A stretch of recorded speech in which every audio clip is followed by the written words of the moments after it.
Oke, selamat pagi anak-anak. Apa kabar kalian hari ini? Semoga dalam keadaan sehat walafiat. Amin. Untuk hari ini bertemu lagi bersama saya Solin Eskom dalam pelajaran produk kreatif dan kewirausahaan kelas 11 TKJ. Masih di bab yang sama dari minggu-minggu kemarin, yaitu sikap dan perilaku seorang wirausahawan. Oke. Untuk hari ini kita akan membahas hal-hal yang menciptakan keberhasilan seorang wirausaha. Apa saja? Ini dia. 1. Harus bersikap jujur dan berani mengambil risiko. Jadi seorang wirausaha harus berani dan jujur. Artinya seorang wirausaha dia perlu berani dan jujur terhadap resiko apa yang akan dihadapinya. Resiko itu misalnya rugi misalnya, atau ketika membeli sesuatu barang dalam jumlah banyak ditipu. Nah, bisa saja itu terjadi. Itulah sebuah risiko bisnis. Yang berikutnya adalah seorang wirausaha harus punya pandangan strategik, yaitu pandangan ke depan. Jadi untuk 1 bulan, 2 bulan, 1 tahun, 2 tahun yang kedepannya dia harus membuka usaha apa lagi. Jadi dia tidak terfokus pada satu usaha yang sekarang ini. Lalu yang ketiga, dia harus punya leadership atau kepemimpinan. Nah, jadi sikapnya ini harus bisa menjadi contoh bagi karyawan di bawahnya. Mungkin disiplinnya, cara ngomongnya, atau apa. Pokoknya yang baik-baik lah. Itu sikap yang harus dimilikinya. Lalu ada kompetensi atau skill yang harus dimiliki oleh seorang wirausaha. Yang pertama ada namanya knowing your business, artinya dia mengenali bisnis yang akan dijalaninya.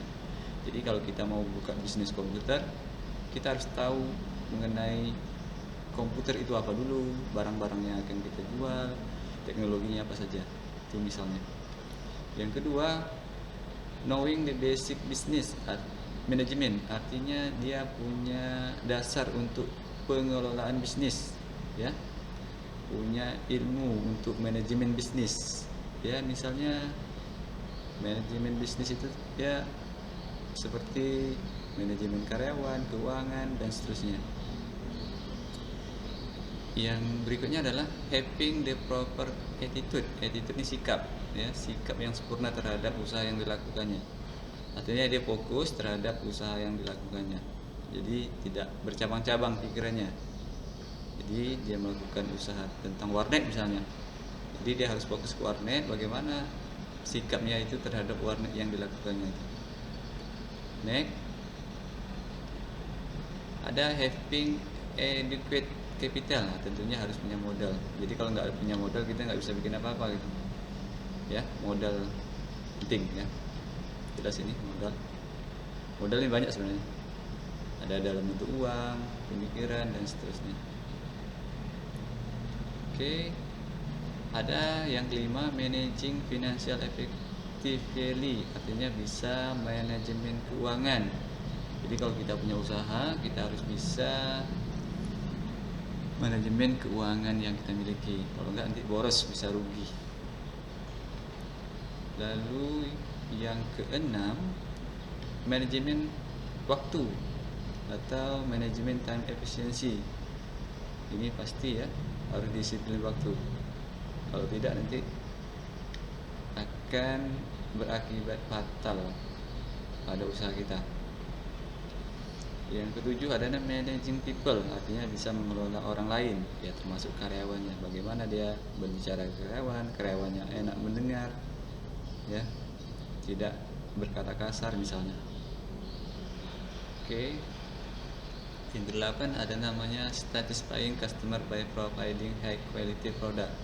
Ini dia harus bisa memberikan rasa kepuasan kepada pelanggan.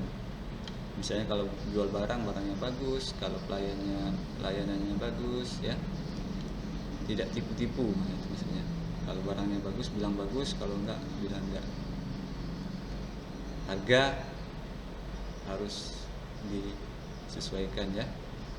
Jadi termasuk harga juga. Harga ini berpengaruh kepada kepuasan pelanggan.